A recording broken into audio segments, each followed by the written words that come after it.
শেখ বললে বকুদের দৈক্ষকের বিবাহর কাম শেখ বারোর ভাবে বকুদের দৈবকী কাকুয়ারে লই জনাম দই বিনয় পঙ্খাপন ওলা প্রকাশ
মনাতে করেছে বল ধৈর্যতে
দুয়োজনে কাণ পাতি কৰিলা নহয়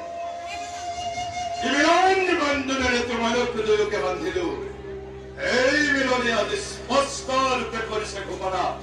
অচিৰতে কংসৰ মৰণ এই হ'ব সুন্দৰ প্ৰতিদান অচিৰতে কংসৰ মৰণ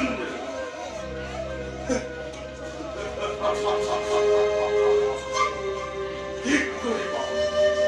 অমৃতত মনৰ উঠিল কথা এই হ'ব নহ'ব অন্যথা কিন্তু কংসৰ ঘৰত জানো ইমান সহজ মমতা আছে যত মানে বিসৰ্জন সকলোবোৰ এই মুহূৰ্ততে মন্থৰ যাক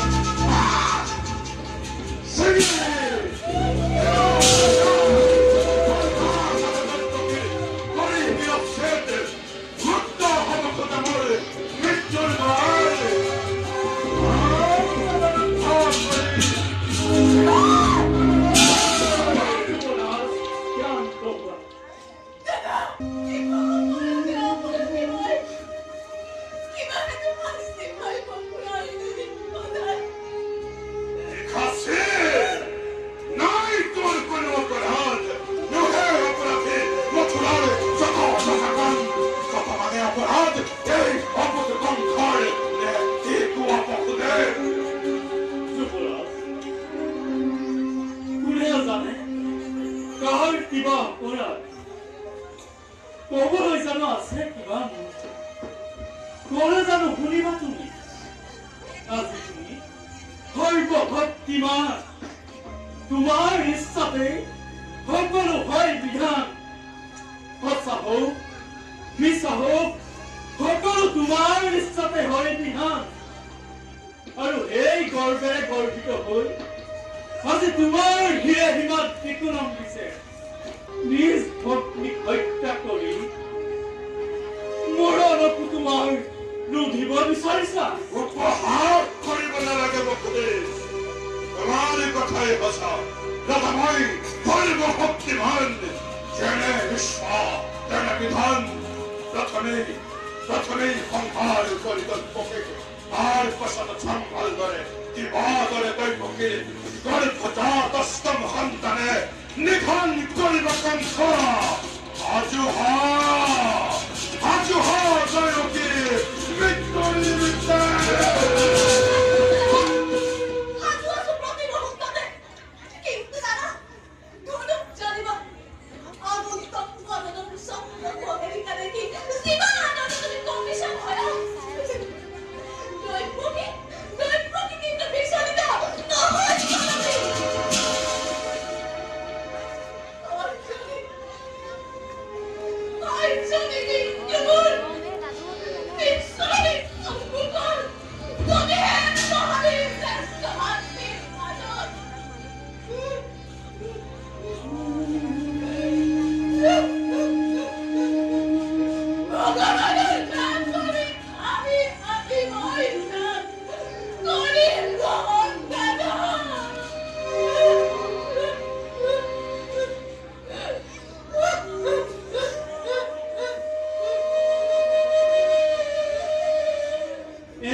নাৰী হত্যা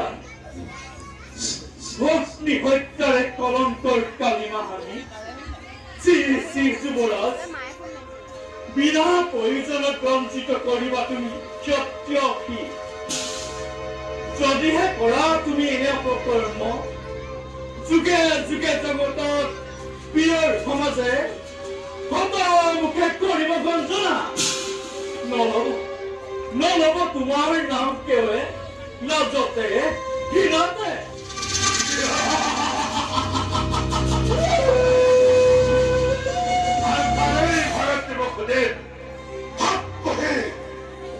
আখেৰ খুৱাই এই কংসই জগতত বীৰ বুলি হ'ব পৰিচিত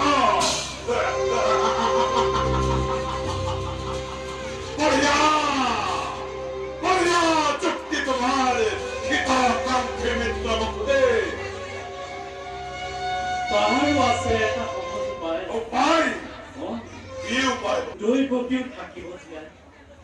তোমাৰো নহ'ব একো অনিষ্ট তাৰ পৰিৱৰ্তে এটি কৰি দৈৱকীৰ গৰ্ভজাত প্ৰতিটো সন্তান ভূমিষ্ঠৰ পাছপোষ্টতে নিবেদিন তোমাৰ হাতত গৰিলো মই ভিখন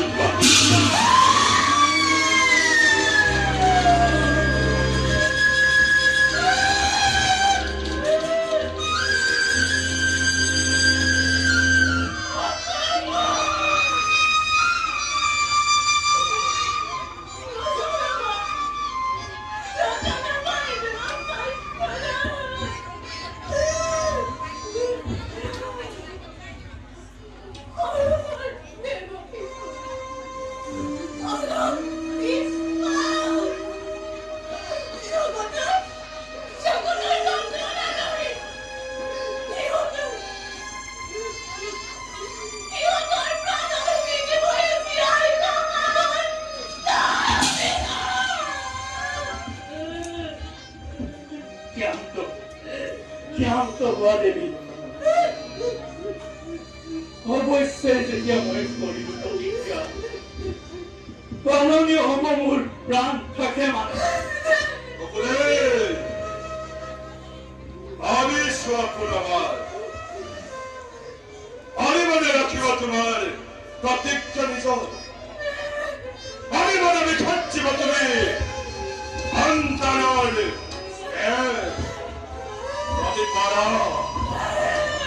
নাই মোৰ অলপ আপত্তি তোমালৈ চাই গৈ দিব পাৰো মুক্তি দৈৱকী যুৱৰাজ প্ৰতিজ্ঞা পালন মোৰ জীৱনৰ ব্ৰত এই কথা দোহাৰিলো মই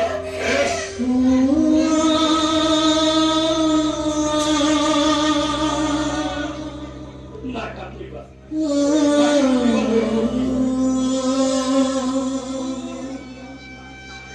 বিধিৰ লিখন কতো নাযায় সন্তান অধিক অপেক্ষাৰ নাই প্ৰয়োজন গুচি যোৱা আপোন স্থানে নিজৰ ৰথত আৰু খুলি যোৱা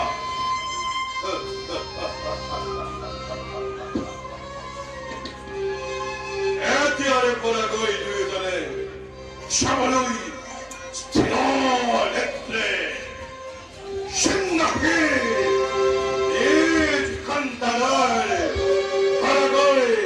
প্ৰস্তুত নিজকে